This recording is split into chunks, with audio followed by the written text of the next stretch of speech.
Assalamualaikum rakan-rakan media. Terima kasih. Bagi pihak Majlis Olimpik Malaysia, saya mengucapkan setinggi-tinggi terima kasih kepada Lembaga Eksekutif MOM yang diterajui Presiden Tan Sri Dr. Muhammad Norzal Zakaria kerana mempertanggungjawabkan saya menguruskan kontingen Malaysia selaku Chef Division. Sekalung penghargaan dihulurkan kepada Lembaga Eksekutif MOM dan Timbalan Presiden Datuk Hamidin bin Haji Muhammad Amin dan 5 Naib Presiden MOM serta Setiausaha Agung MOM yang meluangkan masa menghulurkan sokongan dan kata-kata semangat kepada anggota kontingen. Terima kasih kepada yang berbahagia Datuk Shalin Zulkifli dan Cik Sharon Wee selaku 2 timbalan Chef Division yang sama-sama membantu saya pagi dan petang atau 24 jam sehari untuk menguruskan kontingen Malaysia sebelum kami sampai di sini dan semasa kami di sini. Terima kasih juga kepada Sekretariat Kontingen yang terdiri daripada Pegawai Majlis Olimpik Malaysia MOM, Majlis Sukan Negara Malaysia MSN, Institut Sukan Negara ISN, pengurus-pengurus pasukan dan barisan jurulatih. Syabas kepada semua atlet yang telah berjuang habis-habisan sepanjang Tamasya Sukan Asia Tenggara ke-32 di Kemboja di bawah cuaca yang panas dan terik, terutama pada awal ketibaan kontingen. Malaysia pada hari ini akhirnya membawa pulang 34 pingat emas, 45 pingat perak dan 94 pingat gangsa, dan tahniah saya ucapkan kepada semua pemenang pingat. Pengalaman mengetuai kontingen Malaysia di Kemboja adalah satu kenangan yang manis bagi saya dan juga satu proses pembelajaran yang tidak dapat saya lupakan. Dari segi penganjuran Tamasya, pada saya dan rakan-rakan saya, Kemboja telah berjaya menganjurkan Tamasya ini pada kali pertama dengan melakukan yang terbaik. Setiap negara penganjur yang baru dan kali pertama menganjurkan Tamasya sebesar ini akan berdepan pelbagai masalah atau teething problems pada awal Tamasya. Kami memahami keadaan ini dan sudah bersiap sedia berdasarkan maklumat yang kami terima mengenai persiapan dari segi kemudahan sebelum lepas ke Kemboja. Mujur beberapa masalah yang timbul seperti isu penginapan, memang satu isu yang besar, mana-mana sampai. Pengangkutan dan persiapan makanan berjaya diselesaikan dengan baik oleh pihak sekretariat hasil kerjasama dengan KOMSAC, Cambodian Olympic Council. Bagi pihak sekretariat, saya percaya bahawa kami telah menguruskan kontingen dengan terbaik dan sentiasa memastikan kebajikan proses latihan dan pertandingan serta rawatan dan pemulihan atlet diutamakan. Pihak sekretariat juga mendapat kerjasama yang baik daripada semua pihak, terutama atlet, jurulatih dan pengurus pasukan. Mereka berjaya mengekalkan tahap disiplin yang baik serta menjaga imej negara selama kita berada di sini. Kami juga bersyukur kerana sebahagian besar daripada 676 atlet kontingen menginap dalam perkampungan atlet dan ada diletakkan di hotel di sekitar Phnom Penh, manakala sekretariat turut memastikan urusan penginapan dan logistik untuk atlet yang berpangkalan di luar seperti di Siem Reap 32 km dari Phnom Penh, Sihanoukville 205 km dari Phnom Penh, Kampot dan 116 km serta Cape 144 km dari Phnom Penh tidak berhadapan dengan masalah besar. Saya mengucapkan setinggi terima kasih kepada pucuk pimpinan Persatuan Sukan Kebangsaan dan ahli gabungan MOM yang memberi hala tuju kepada pengurus pasukan dan pentadbir untuk melicinkan urusan atlet dengan kontingen. Penghargaan yang tidak terhingga kepada pegawai ISN yang bekerja keras sampai mereka mendemam juga tanpa mengira waktu untuk mengendalikan pusat rawatan, pemulihan dan psikologi. Apatah lagi pihak sekretariat dimaklumkan ada sebilangan atlet yang jatuh sakit dan demam berdepan dengan keadaan cuaca yang cukup panas sehingga mencecah 40 degrees 40 darjah Celsius. Terima kasih kepada yang berhormat Menteri Belia dan Sukan Hanayo dan timbalan beliau yang berhormat Adam Adli Abdul Halim bersama Ketua Setiausaha Kementerian Dr. K. Gulandran dan timbalan Ketua Setiausaha Puan Ramona Muhammad Razali dan legenda squash negara kita Datuk Nicole N. David yang sudi melawat perkampungan atlet dan bilik gerakan sekretariat. Tidak lupa juga kepada ahli keluarga atlet-atlet yang turut memberi sokongan di Kemboja. Bagi pihak MOM, saya juga menjunjung kasih kepada pemangku Raja Perlis Duli Yang Maha Mulia Tengku Said Faizuddin Putra Jamalul Lail Ibni Tuanku Said Sirajuddin Jamalul Lail bersama Raja Puan Muda Tuanku Hajah Lailatul Syahrin Al-Kashah Khalil yang berkenan berangkat mencemar Duli melawat perkampungan atlet dan kemudahan-kemudahan yang disediakan serta beramah mesra dengan segelintir atlet. Sekalung perhargaan juga kepada Tuan Yang Terutama yang di-Pertuan Negeri Melaka, Tun Sri Setia Dr. Haji Muhammad Ali Muhammad Rostam dan Tuan Yang Terutama Datuk Eldin Husaini Muhammad Hashim, Duta Malaysia ke Kemboja, serta kaki tangan kedutaan atas sokongan moral yang diberikan. Secara keseluruhannya, kami menyedari hakikat Kemboja telah melaksanakan pelbagai strategi untuk meraih sebanyak pingat di tamasya ini. Bagaimanapun untuk maklumat pihak media yang tadi sebut tadi, saya tidak akan menyentuh atau mengulas tentang prestasi atlet kontingen Malaysia kerana Yang Berhormat Menteri Belia Sukan sendiri bersama Tan Sri Datuk Seri Nur Razak akan mengadakan sidang akhbar untuk memperincikan persembahan anggota dan prestasi anggota kontingen pada Jumaat ini.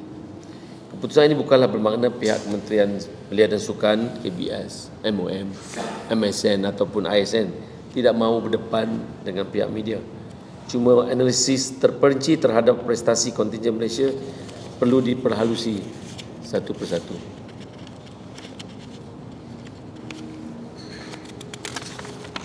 Dari segi penganjuran tamasya, saya bagi pihak Sekretariat mengucapkan syabas kepada Kemboja secara amnya dan KEMSOC secara khususnya bagi sebuah negara yang berulang kali menganjurkan tamasya di mana Kemboja adalah negara pengasas. Mereka lulus pada saya dengan cemerlang. Akhir kalam, saya mengucapkan setinggi-tinggi terima kasih kepada semua sukarelawan yang telah berkhidmat untuk kontingen Malaysia, khususnya pegawai seranta, pemandu dan pegawai pengiring outrider yang membantu sekretariat dan kontingen serta semua pengamal media yang berada di Cambodia dan di Malaysia yang bergabung tenaga memastikan laporan-laporan terkini dan semasa terus-menerus untuk tatapan peminat di tanah air. Kami doakan semoga semua selamat dalam perjalanan pulang. Saya sendiri secara pribadi ingin mengucapkan ribuan terima kasih kepada pihak media yang saya rasa memang mesra sekali dengan kami dan memberi liputan yang amat baik. Saya tidak apa-apa komen, malah saya ingin mengucapkan ribuan terima kasih yang tidak terhingga. Jadi itu sajalah. Wabillahi taufiq wa hidayah. Assalamualaikum warahmatullahi wabarakatuh. Terima kasih. Kalau ada soalan-soalan tentang isu-isu di Kemboja, saya akan jawablah. Tapi seperti disebut tadi, kalau ada isu tentang prestasi itu, saudara-saudari sendiri sekalian pun dapat membuat analisa dan juga pandangan sendiri. Jadi tentang respon tentang itu, saya rasa kita tunggu hari Jumaat ini. Okey, terima kasih. Bukan kebiasaan. Ini kali pertama saya berlaku dalam setiap mungkin rumusan tak dibuat di tempat syah, di negara yang inilah. Jadi macam break the rules, break the tradisi, break the tradisi yang kebiasaan yang kita lakukan. Dan kenapa? Mungkin boleh bagi sebab yang munasabab, adakah disebabkan kegagalan kita menepati sasaran pingat emas sebagai punca, ataupun kenapa? Kalau ada kegagalan, mungkin kalau beliau dah buat booking flight, lepas tu gagal beliau tak datang, memang beliau tidak ada dalam kita buat perancangan untuk beliau datang untuk closing. Sebab itu beliau hantar timbalan menteri untuk datang untuk perasmian penutupan. Jadi it's not issue pasal ni, sebab beliau ada hal yang agak penting di dalam negara, jadi beliau tidak dapat hadir. Jadi tradisi itu ialah tidak dapat kita teruskanlah. Tapi pada saya tradisi itu ialah pokoknya tuan-tuan dan puan, pihak media dan juga rakyat Malaysia hendak mendengar feedback daripada beliau sendiri sebagai selaku menteri. Jadi itu bukannya tidak ada, akan diadakan cuma pada hari Jumaat. Ya.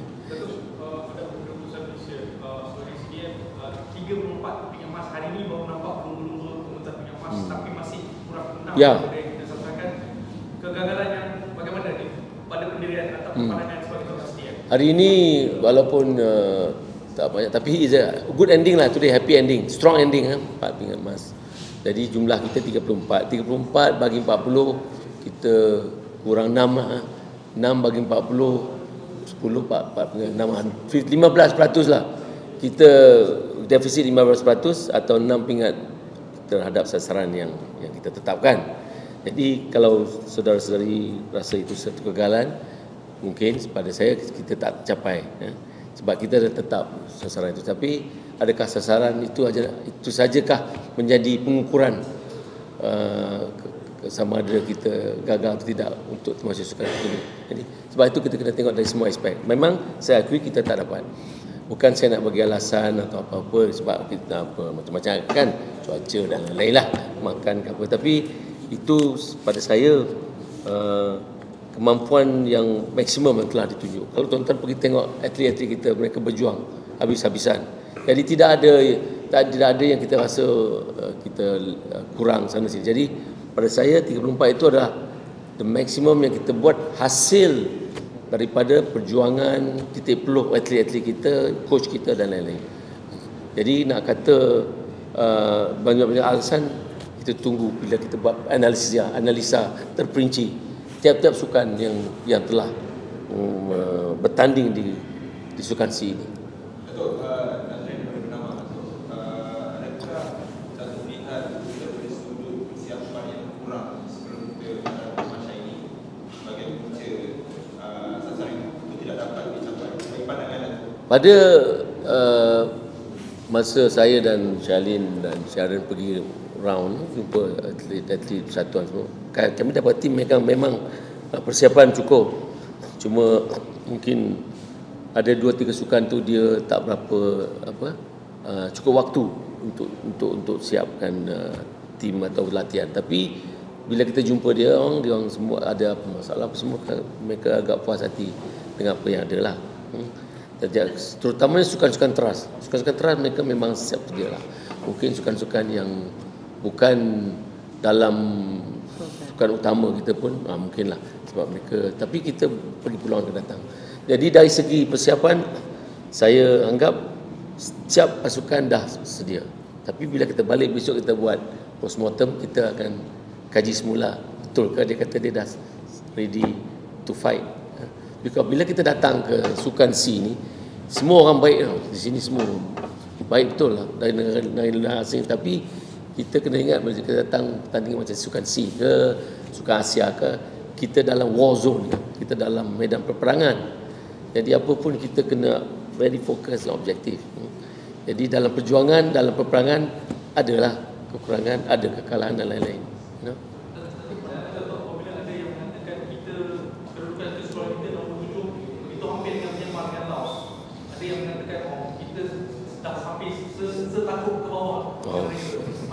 Ya, itu pandangan. Tapi kalau ini saya rambut ini bukan analisa yang patut kasarnya. Pada saya, pada pingat yang kita ada ni, kita berkedudukan jatuh sikit daripada dulu kita 6 bawah Singapura. Sekarang kita 7. Kita sebab jatuh 7 sebab Cambodia naik daripada mana entah dulu naik nombor 3 nombor 4 itu je. Tapi bila tukan Thailand besok saya ingat tapi kita mana ikutnya kalau kita tolak Kamboja, faktor Kamboja kita maintain dan menang betul lah. Datuk, Datuk. Bila tengok soalan ni dia memang seram sikit. Satu kegagalan Datuk, satu kegagalan dengan apa yang berlaku secara ringkas lah. Satu kegagalan, adakah ini yang terburuk, sukan C yang terburuk untuk Malaysia? Kegagalan dan sukan C terburuk untuk Malaysia. Okey, ini pada pandangan orang memang banyak orang banyak view lah kan, yang terburuk lah, yang gagal. Tapi kita tengok keadaan dari segi bila kita buat, kata kita mula sukan di Hanoi lepas Covid kan, 2 tahun setengah tu yang Covid tu kita hilang banyak atlet, banyak pasukan, banyak atlet yang 2 tahun setengah tak buat apa, di peringkat sekolah pun tak ada. Dan jadi bermaknanya di peringkat sekolah pun budak-budak tak main apa-apa. Itu maknanya bakat-bakat pun dah hilang. Jadi kalau kita lihat Hanoi, kita dapat 39, sini kita dapat 34. Saya rasa kena berbanding memang tak setinggi Hanoi lah. Tapi tu saya kata kita kena balik besok perinci satu-satu sukan. Selain daripada faktor-faktor di Cambodia ni. Okey. Datuk. Sila. Datuk dari sini daripada awal lah, dari pemain Datuk yang Indonesia, Thailand, Singapura. So adakah sebenarnya sasaran 40 tu realistik tak? Memang dia mula di Singapura jalan dapat kapal seminggu lebih kurang 20 tak aman. memang realistik 40 tu. Memang kita berkeyakinan kita boleh capai. Dari segi Indonesia dan Thailand semua tu, kita kena lihat dari segi semua sudut, termasuk ekonomi. Sebuah negara yang rakyatnya berjumlah 98 juta kat Vietnam, 270 juta kat Singapura, dekat Indonesia 70 juta kat Thailand. Memang ramai orang satu, tapi mungkin peningkatan mereka berkaitan juga dengan pertumbuhan ekonomi dan lain-lain. Jadi kita kena kaji, tapi saya ingat tidak orang kata kekurangan apa-apa. Cuma kita kena buat kajian dan tingkatkan tiap-tiap sukan. Apa yang berlaku di Kemboja ni umpama gambaran yang cukup jelas lah ke mana lalu tuju kita di Sukan Asia dan dalam beberapa bulan saja lagi. Jadi kalau kegagalan berlaku di Kemboja dalam masa 2-3 bulan tu, boleh ke kita nak ubah that kind of? Boleh. Kita kena ambil langkah-langkah yang positif. Memang boleh. We cannot say kita gagal tapi tak boleh buat apalah, kita akan dalam keadaan sebegini.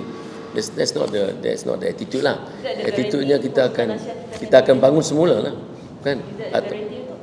Itu garanti untuk kita akan. Saya rasa pihak atasan pasti akan melakukan sesuatu yang positif lah. Tapi ikutkan sebelum ni pun Datuk Seri menyuarakan bahawa persiapan kita untuk Kemboja lebih banyak masa berbandingkan Hanoi. Jadi apa yang berlaku macam sebaliknya? Tak banyak masa, sebenarnya setahun dah.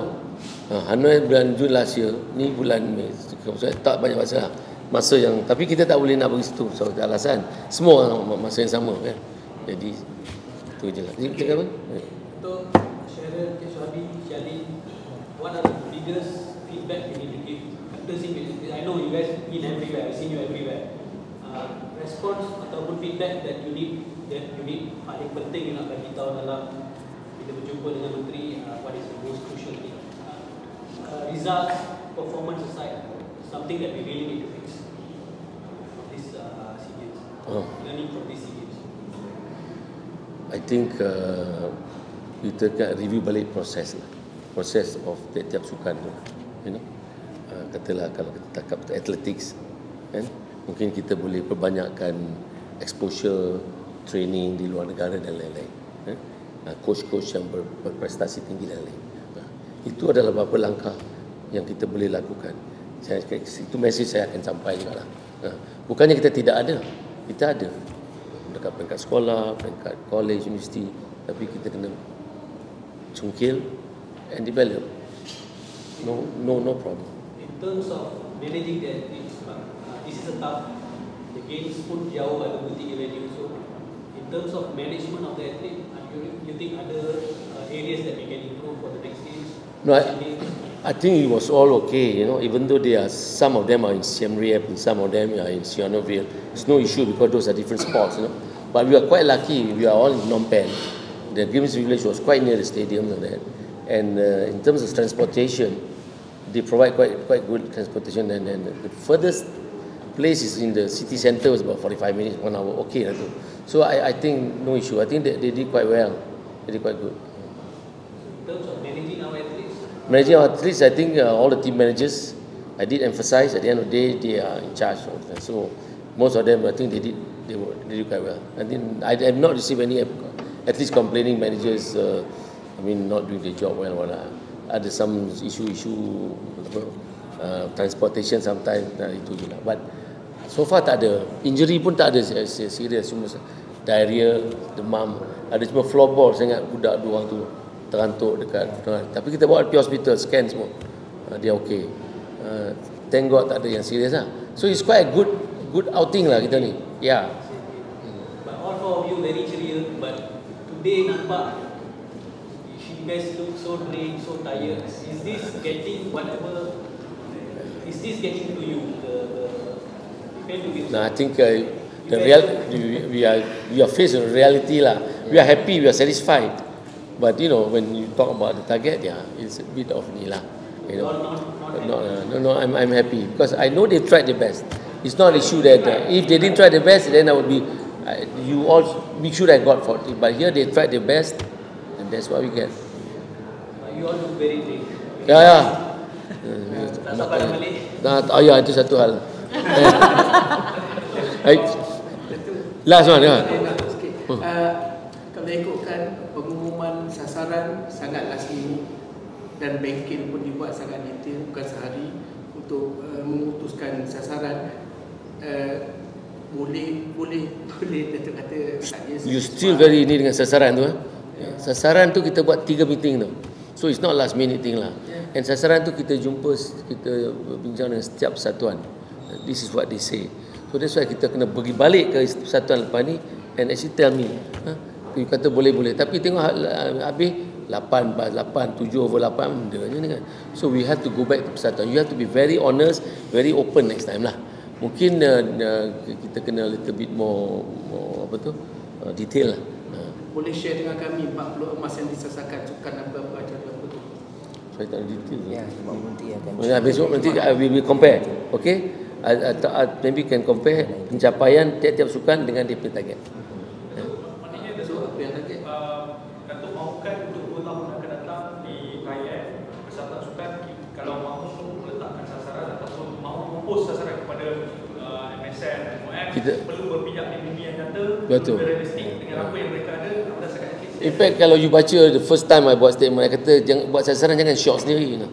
Which I think I shouldn't say. What I mean is short sendiri macam, tapi you all pick out short sendiri lah.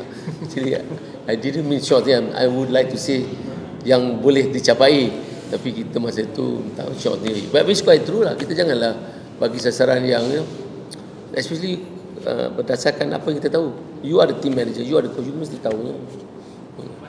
You must tahu. Persatuan Sukan juga perlu take accountability. Yes, tiap-tiap sukan kena. You should know. You patut tahu. You are running the association, kan? Datuk, sebelum analisis penuh nanti, adakah pihak sekretariat akan bertemu dengan persatuan-persatuan yang telah berjanji? Tapi tak. Terbalik, rehat dulu lah. Ya, nanti kita ni lah, of course. Pihak MSN akan, ya, pastilah kita pergi balik ke dia. Pastilah. Kan? Thank you. Oh boy, ada lagi ya. Ada yang ketiga. 34 emas, 4 tambahan hari ini. Rasanya kalau dapat 40 tu bukan perakhiran yang cukup baik bagi Datuk. Bukan apa? Bukan perakhiran yang lebih indah bagi Datuk. Ya, would have been perfect lah kan, 40 kan.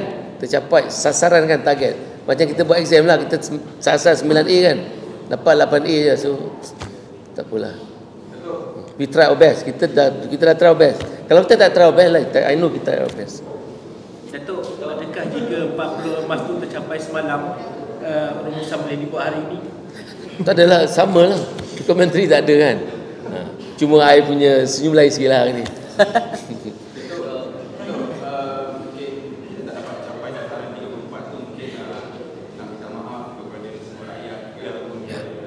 Ya, okey. Saya dengan rendah hati ingin mengucap maaf sekiranya sasaran itu merupakan satu yang diharap-harapkan dan kita setakat ini tidak tercapai 40 tu target itu, tapi apapun pingat sebanyak 34 itu ada pingat yang berkualiti dan saya yakin 34 pingat ini akan terus dapat diperkembangkan lagi lah, insyaAllah. Terima kasih. Wabillahi taufiq wal hidayah. Assalamualaikum warahmatullahi wabarakatuh. Ada yang kasih.